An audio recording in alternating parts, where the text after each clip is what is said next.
अस्सलाम वालेकुम, I am आगा हसन खोसो।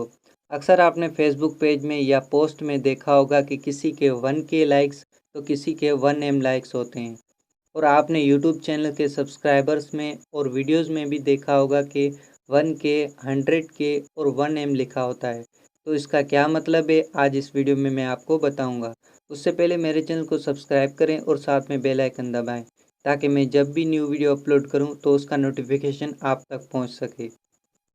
तो चलिए अब मैं आपको बताता हूँ कि इनका मतलब क्या होता है। सबसे पहले के का मतलब होता है किलो।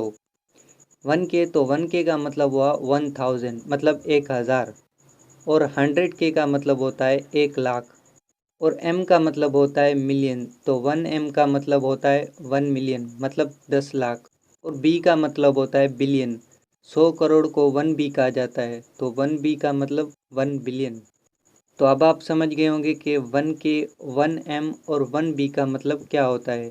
वीडियो अच्छा लगा तो वीडियो को लाइक करें और अपने फ्रेंड्स के साथ शेयर करें। अगर आपका कोई सवाल है तो नीचे कमेंट करके पूछ सकते हो। मैं मिलता हूँ नेक्स्ट वीडियो में, तब तक के लिए अल्लाह हाफिज़।